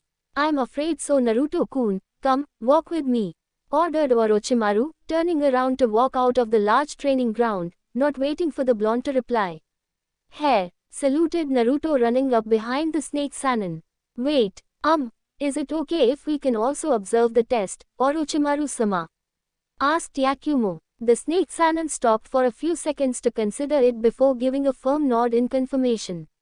Of course, in fact, I insist that you all come and watch, it should be a good show, replied Orochimaru. If it's a boy, I won't kill him, if it's a girl, I will kill her.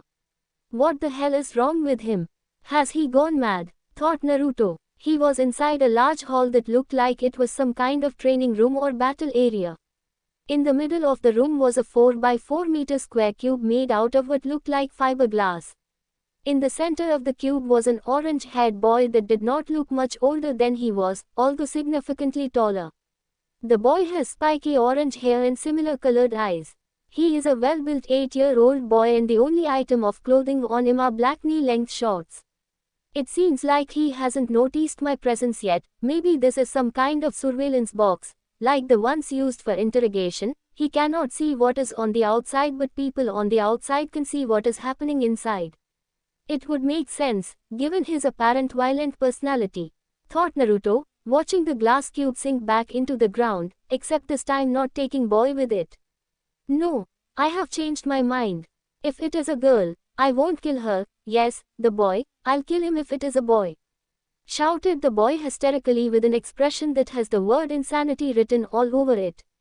What is your name? Asked Naruto, staring at the boy with a rigid, battle-ready posture, realizing the danger he might be in with the boy no longer safely contained. My name is Jugo. Jet booster jump, screamed the boy, now identified as Jugo. Jugo, with incredible speed, launched himself at his next victim, creating 3 jet-like appendages on his back and blasting himself forward at incredible speeds. Jugo, in mid-air, altered his arm into a piston before blasting a large concentration of chakra from the jet booster attached to his elbow to increase the velocity and power behind his attack. Die, piston fist, shouted Jugo, swinging his arm violently at the blonde. Naruto, not having expected an attack of that speed, was unable to dodge in time and received a heavy punch that blasted him into the wall. Hehehehe, Ahahaha. I killed him, I killed the boy. Ahahaha. Laughed Jugo maniacally. Meanwhile, in a different room sat 8 individuals watching the battle through an overhead projector seal. The battle arena was full of reinforcement seals and, most importantly, at least for the spectators, surveillance seals. The surveillance seals were linked to the overhead projector seal that projected the battle on the wall in 6 different angles to make sure that they didn't miss a single thing in the battle. Naruto-kun, cried Yakumo with her hand covering her mouth in shock. No way, it can't be, he can't be dead, said Karen, tears threatening to spill from her eyes too. She hadn't spent that much time with the blonde, but Yakumo had told her so much about him and his painful past over the last 2 weeks that she might as well have known him that well. He was also kind and loving towards his friends from what she had seen of him. I wouldn't write off Naruto-kun so soon if I were you, Karen-chan, said Kabuto with a trademark upwards push of his glasses, not excluding the smirk etched on his face. What do you mean, Kabuto-sensei? Asked the 6-year-old Karen. Jugo's attack should have caused a lot more damage to the wall than that. Just watch, take a closer look and you'll see what I mean, said Kabuto cryptically. I'm still alive. What is this? These scales on my body. Oh, Orochimaru-sama will be pleased. It seems like I have been able to manifest the scales of the great Samehada. The experiment was a success, thought Naruto. Jugo stared at the, for lack of a better word, monster in front him. No longer was there any blonde hair or even human skin on his opponent's body, just large, thick scales covering everything. Even the top of his head was now turned into spiky scales, though they still resembled the shape of his hair. The deep blue eyes were still visible and he had what looked like gills on his neck. What happened? Why did my attack lose power? No one has ever successfully blocked my piston fist before, asked Jugo, the cursed marking spreading even more across his face. His left eye was already monster-looking, with black sclera and golden irises. Your chakra. I ate your chakra from your attack. It was so delicious. I'm going to shave you into pieces, shouted Naruto, swinging his scale-covered arm against the orange-haired boy's face. Too slow. Destroying axe fist, shouted Jugo, forming a massive axe on the back of his forearm and intercepting the blonde's attack. Boom! A massive booming shockwave destroyed parts of the arena upon impact, creating a massive crater below the two boys. The wall on Naruto's back, where some of his scales had projected into, started cracking from the impact despite the reinforcement seals placed on them. Hehehehe, you're stronger than others. I'm going to enjoy killing you even more. Piston fist, style 1. Screamed Jugo, creating 2 more jet-like appendages on his right elbow. Too slow, said Naruto in a manner not too different from the one Jugo used to mock him just moments ago. Naruto, with quick thinking, channeled as much chakra as he could into his legs and pushed himself off of the wall behind him to gain momentum, delivering a powerful punch on Jugo's torso that sent him sailing into the other side before he could execute his own deadly attack. Naruto absorbed so much chakra from him that all the chakra Jugo had gathered in his pistons disappeared completely. Jugo landed harshly on his back and his body dug a long trench into the ground. Such was the power behind the attack. My body has gotten stronger somehow. There is no way the force of my legs should have propelled me with that much speed and strength. And there is no way that I should have been able to withstand the force of his attacks even with the scales to protect me. I should have been sent flying and the pressure on my joints should have been too much to withstand. In any case, this battle is over. There is no way he should be able to fight after that. I took a lot of chakra from him and shaved chunks off of his torso. He's definitely out cold, thought the blonde just before his eyes widened in shock, watching the orange-haired Jugo get up on his feet despite his injuries, albeit with sluggish movements. Hee. Hehehehehehe. I was right, you're much more fun than the others. I am going to enjoy killing you. I'll destroy you, shouted Jugo, completely submitting to his killing tendencies. His skin turned a completely darker shade with black sclera in the eyes and a black stripe running from the middle of his forehead and down the bridge of his nose. A number of cannon-like appendages grew on his back, contributing to his more than intimidating appearance, and the injuries on his torso regenerated rapidly. How can he still have this much chakra after I absorbed so much of it? What kind of monster is he? This form looks too dangerous for my liking. I don't think I can keep up with him in a taijutsu battle anymore. He was already too fast in his previous form. I don't want to have to see what kind of surprises he has for me in this form. I'll have to change tactics, thought Naruto before going through rapid hand seals. Water element. Exploding water colliding wave, shouted the blonde before spitting out a ridiculous amount of water from his mouth, filling up the whole battle arena to the brim. Naruto's body, now submerged underwater, went through another change. His scales receded back into his body, but only for his body to transform again. His skin turned a darkish blue color, his teeth sharpened and became shark-like, and a relatively long, shark-like tail grew on his back. His face completely turned shark-like and gills formed on his neck and shoulders, with shark fins growing at the upper back of his arms, with an even bigger pointed fin growing on his spine. So, this is why the DNA source was referred to as the Great Shark Skin Sword. Interesting, let us see what I can do in this form, thought Naruto. This guy, he also had another transformation level in store. I have no choice, I have to use the technique and end the battle in an instant, otherwise I'll just drown to death, thought Jugo. Jugo, with the intent to kill his foe, manipulated the chakra cannons on his back to face directly towards the location of his opponent, adding even more cannons in the process. This is it, he won't be fast enough to escape this. Even if he absorbs the chakra, he'll still die before he can absorb it all. And even if he dodges it, the wall behind him will be destroyed and the water will leak out. I'll be able to breathe again. Cursed Seal Chakra Blast, said Jugo mentally, firing numerous chakra blasts from his cannons to form a devastating technique. I can't afford to get hit by that, thought the blonde, swimming away from the danger at super fast speeds, so much so that Jugo didn't even see him move. Boom! The power behind Jugo's attack was immense, but so was the power of the reinforcement seals protecting the walls of the arena. As a result, the damage to the walls from Jugo's attack was nowhere near the level that he had expected, but the plan was successful nonetheless. A small hole could be seen on the heavily damaged wall where the water was slowly leaking out. I can't believe the wall was strong enough to withstand that, but one more shot will do it. One more shot before I kill this pest, thought Jugo furiously before something hard, fast, and painful knocked him to the side at incredible speed. Jugo instantly noticed how his attack was immediately cancelled upon impact, his chakra disappearing from his cannons. Before he could crash against the far wall on the right, he was knocked to his left again, and again, and again and again, until it got to the point where he just couldn't defend himself at all. He wasn't a bad swimmer, but against this kind of opponent, he might as well have been. He couldn't even follow the guy's movements at all, and not only did the attacks hurt him badly, but his chakra was being devoured very rapidly.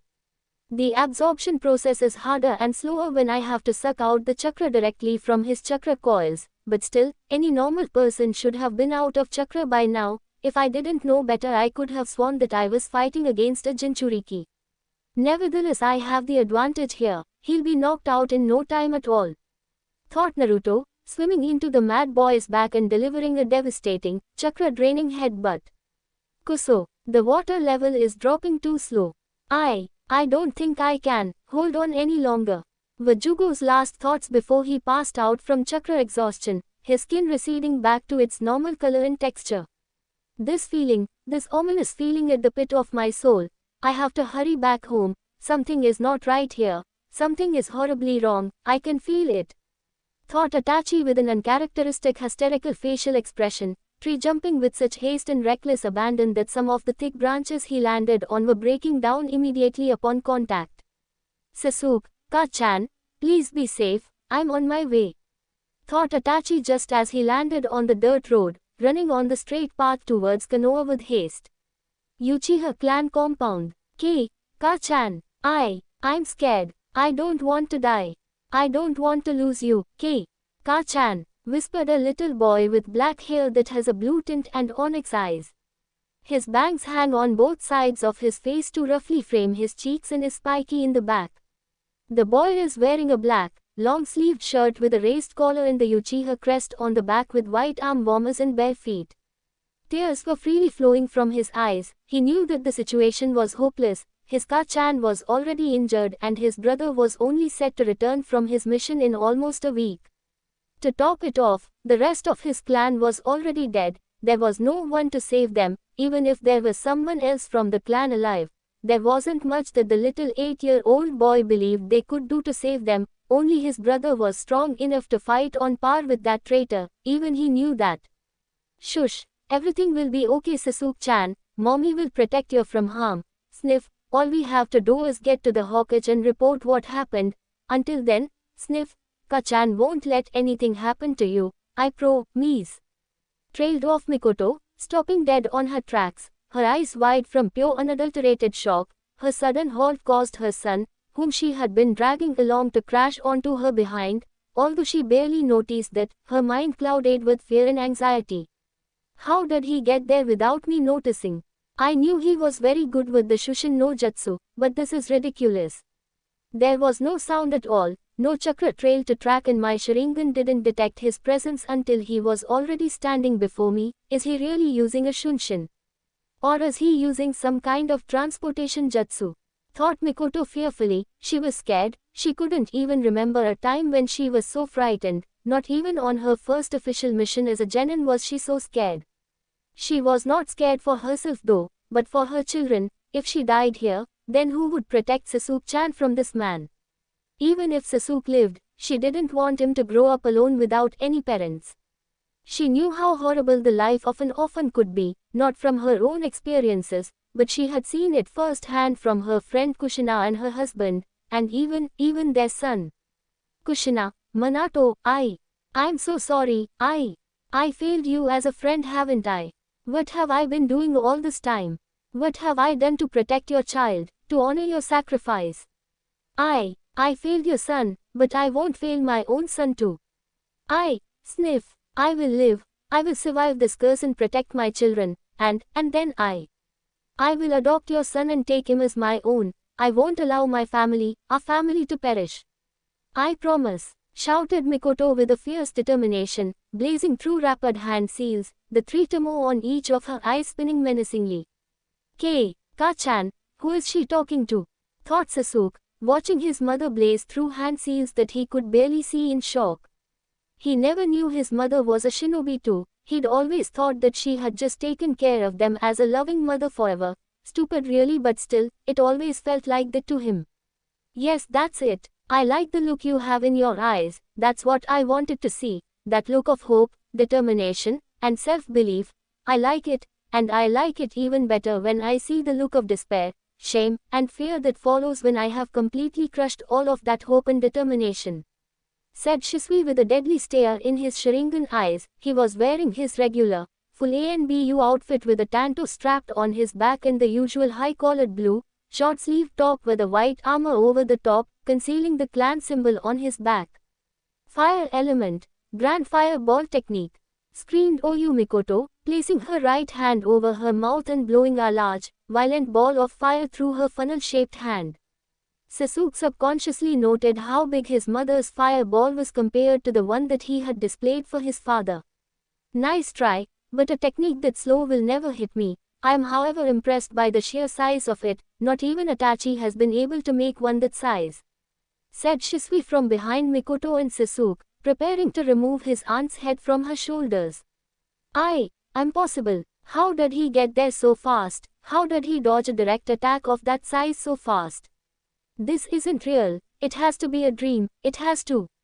Thought Sasuke hysterically. I'm so pathetic. I couldn't even protect myself. Never mind my family. Sasuke-kun, Itachi-kun, I'm so sorry.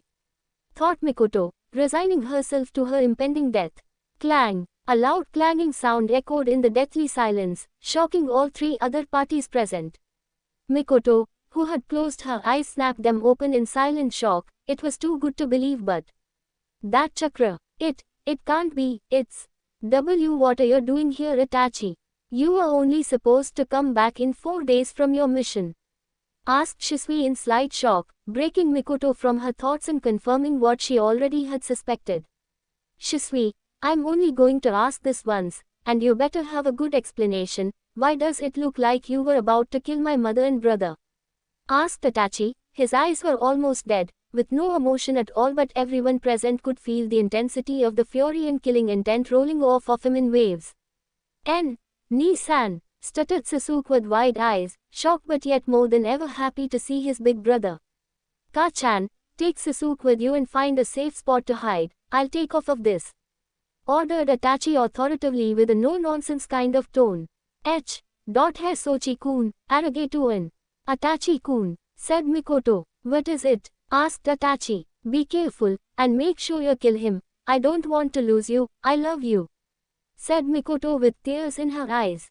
I will kill him, I promise, and I love you too, now go, said Itachi, not daring to even turn and look at her one last time. That would be a bad mistake and everyone knew it. Hey, let's go Sasuke-chan, shouted Mikoto, grabbing Sasuke by his tiny right hand and dragging him along the dirt road. I can kill you now that there is no one to interfere, Amaterasu, said Itachi, the Tomo in his right Sharingan eye instantly connected to form a tri-pronged shuriken, launching black flames in an attempt to incinerate his opponent from point-blank range. Shushui, in an inhuman feat of reflex, skill, and speed dodged the technique with an instant shunsen, appearing on the younger prodigy's left-hand side in order to blindside his dangerous right eye and aiming a slash towards his midsection. Itachi was barely able to keep up with his best friend, or rather, former best friend and first cousin. In fact, he wasn't able to keep up at all, the only reason he was able to protect himself being due to the arm guard on his left arm, otherwise he would never have been quick enough to swing his sword around to parry the attack. Cling, you've grown quite well Itachi, and I see you have mastered the use of the Mangekyo Sharingan that I gave to you, said Shushui with a cruel smirk on his face, pushing his blade harder against his younger cousin. What kind of fool do you take me for? I gained this power so that I can never lose a loved one again. I gained this power in order to protect my family and loved ones. This has nothing to do with you, said Itachi, pushing back against the 16-year-old, homicidal prodigy with the arm guard on his left hand and swinging his right arm over the top, aiming a vertical slash on Shishui's collarbone. Shishui, quickly realizing the danger, shunshined again out of Itachi's reach, stopping not more than 10 meters in front of his opponent. Overpowering him is impossible it seems, his shunshin and reaction time are just too fast. Not only that, but he is also somehow able to bypass all the side effects of the Shunshin no Jutsu. He doesn't leave a chakra tail, he doesn't have a chakra build-up phase before initiating the Jutsu, and his technique is silent, leaving no sound trails either. It would however have been just fine if that was all there was to it, but no, that isn't all there is to it, far from it. His technique is at least 2 times faster than any Shunshin I have ever heard of, and he has mastered the Sharingan visual prowess to the point that he doesn't even suffer from the disorientation that a person is subjected to after using Shunshin no Jutsu. No, mastering his Sharingan has nothing to do with it. Many others have mastered the Sharingan. His eyes are just special, a 1 in a million eye that surpasses the visual propensity of all others. How am I supposed to take down someone like that, someone who can't be touched? Thought Itachi before his eyes widened in realization. Genjutsu, that is the only way to beat him, but this is the best Genjutsu user the Uchiha clan has ever had since Uchiha Izuna. Can he really be beaten with a Genjutsu? Thought Itachi, a feeling of doubt creeping its way into the surface of his consciousness. What's wrong Itachi? Is this really the best you can do? I'm very disappointed in you. I had higher hopes for you. I even killed your girlfriend just so that you can have those eyes. And this is all you have done with the gift that I have given to you, really now? Asked Shishui mockingly. What are you talking about? Masaki died of a rare virus that flushed her chakra and turned it into a poison against her body. How could you have killed her? I saw her die in front of my eyes. Asked Itachi in shock and anger, unable to allow himself to believe in such a thing. HN.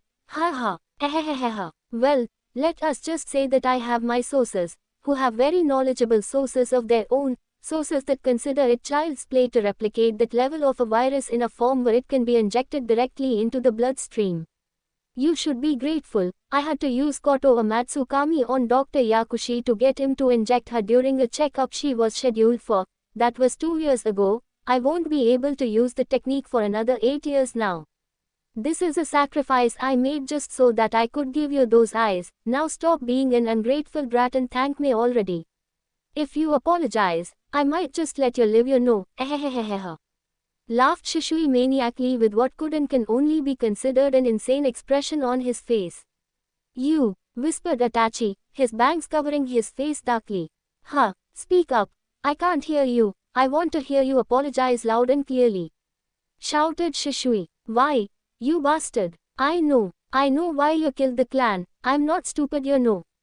I knew you were a double agent all this time. I knew the clan wanted to attack the village, and I know about how unfair our clan has been treated. And I also know that the solo mission I was sent on was in order to get me out of the village so that you may be able to slaughter the clan with success. I know all of this. It was easy to see with these eyes of mine. Trailed off Itachi, leaving Shishui fish-eyed with his jaw hanging agape, shocked that Itachi had seen right through his act. Itachi, you, but to go this far, shouted Itachi, cutting off Shishui mid-sentence. Ka-chan, Sasuke, and Masaki, they're all innocent. They knew nothing of the planned rebellion. They were not involved. How dare you involve them in this? How dare you kill my Masaki? I'll kill you, shouted Itachi uncharacteristically, a gleam of insanity creeping into his eyes. The Tomoe in his left eye were next to transform into a shuriken shape. You'll pay for this, Tsukiyomi, shouted Itachi hysterically. Shishui didn't know what had happened. 1 second he was standing a few meters from his rival, and the next thing he knew he was tied down to a cross in a strange world with a red moon in the dark sky. Also, everything seemed to be in black and white. This is the world of Tsukiyomi. In this world, I am a god itself. I control everything in here, even the time and space. This jutsu can't be dispelled. Hence, for the next 72 hours, I will pass judgment unto you for all your sins and transgressions. This is for Masaki, and this is for trying to kill my precious Ka-chan and Otuto. 71 hours 59 minutes and 59 seconds, 71 hours 59 minutes and 58 seconds, said Itachi, proceeding to stab his opponent in many places around his torso, adding a clone of himself after each stab to help him. Agh, gua, aha, cried Shishui in pain, feeling the worst kind of pain he had ever felt in his life.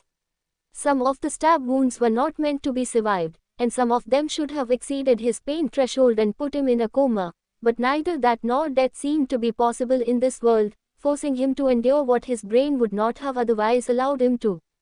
How does it feel, huh? How does it feel when you're the one at the receiving end of the pain, huh, Shishui-ni? Asked Itachi in mad elation, somehow feeling overjoyed by his actions. Maybe this was what they meant when they talked about the bittersweetness of vengeance. The torture session carried on like that for almost 3 days.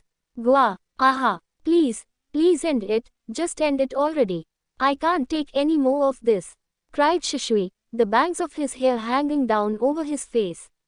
Yes, I believe we have come to the end of your torture education. I will ruthlessly kill you now without remorse like the lowly scum that you are, said one of the many Itachi clones in the crowd, unsheathing his tanto and preparing to remove the Genjutsu prodigy's head.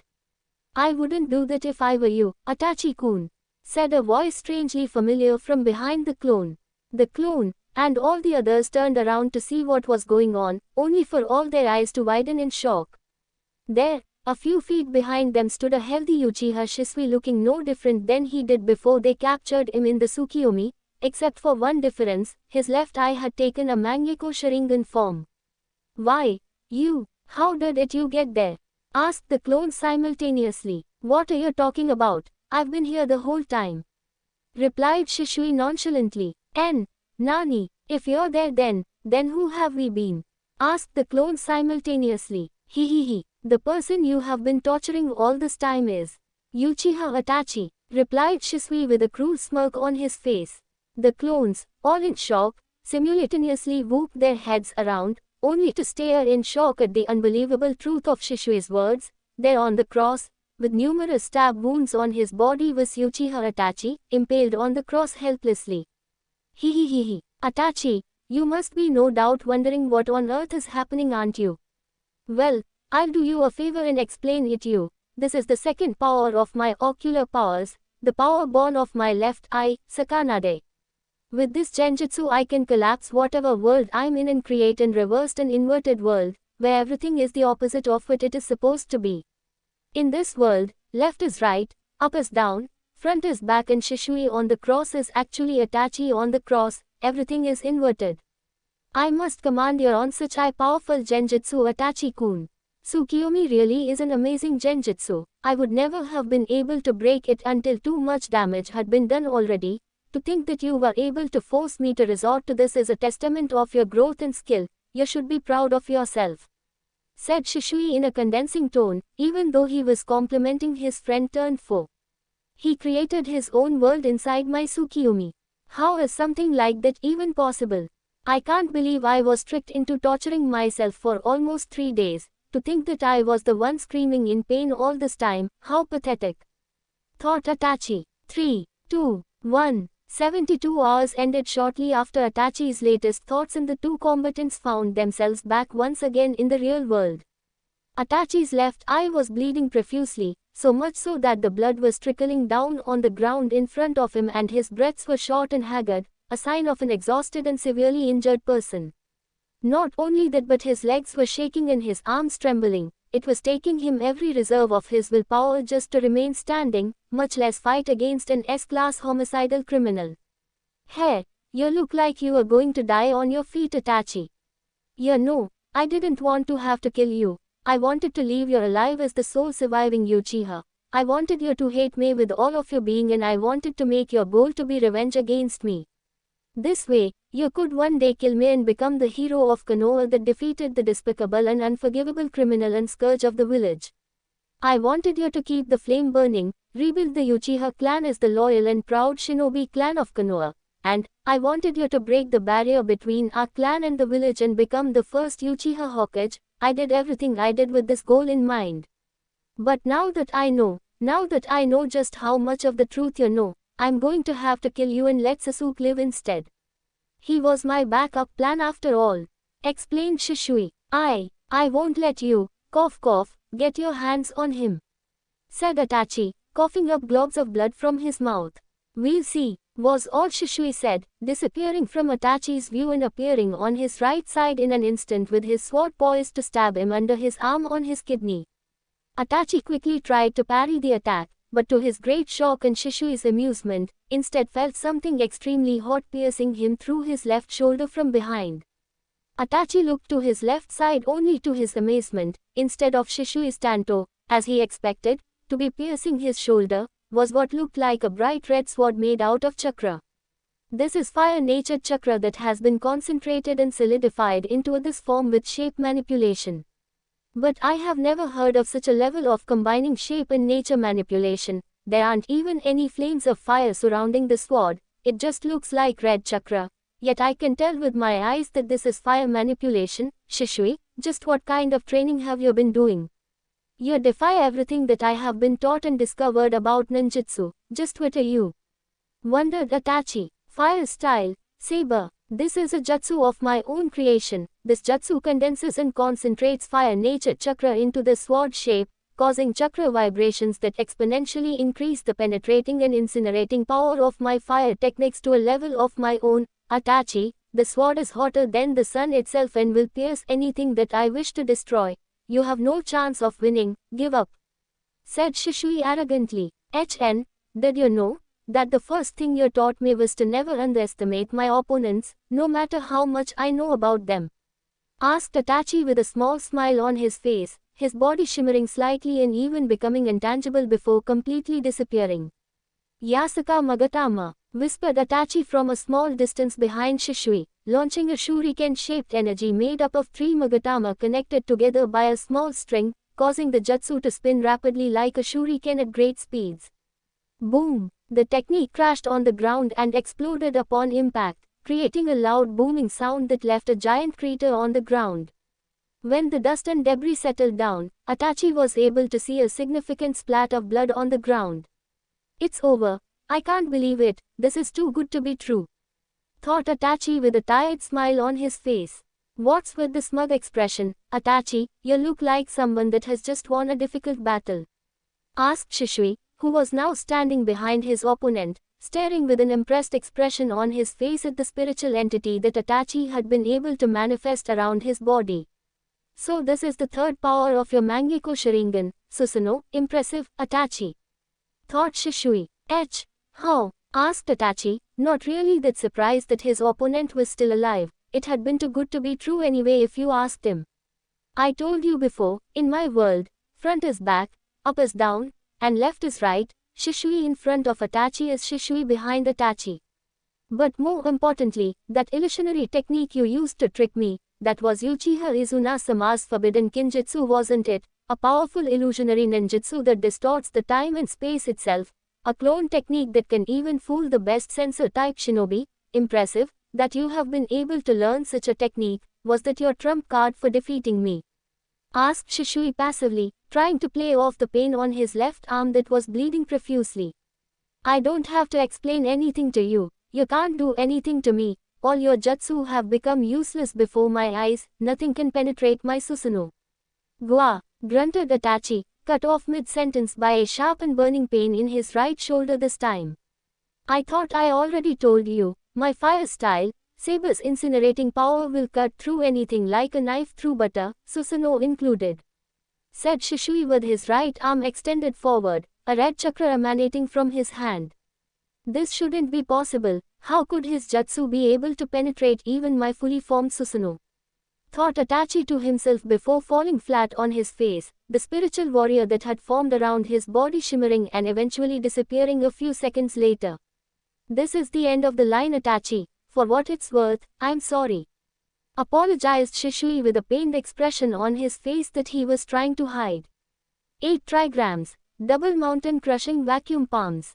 Shouted a rough and mature voice. Shishui, who was not expecting such an attack, found himself at the receiving end of a ridiculously powerful and wide area attack. He felt like his ribcage had just been shattered into pieces.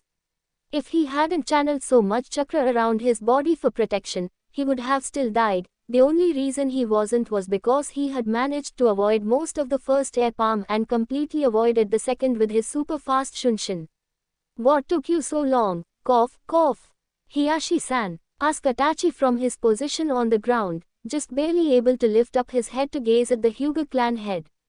I apologize for my tardiness, Itachi-kun. To be honest, I wasn't sure what to make of your request. It sounded strange and unbelievable, but nevertheless rest assured that I will take care of the enemy.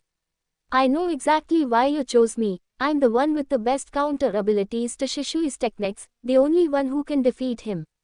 Said Hyuga Hiyashi, a man with long, black hair and featureless white eyes like all members of his clan, wearing very traditional, loose-fitting robes with a cloak and a stern, stoic expression chiseled on his face. Large and visible veins were protruding on his face around his eyes, contributing to his already intimidating physical appearance. What Shishui found most peculiar about his appearance the most though, was the black crow situated on the man's right shoulder.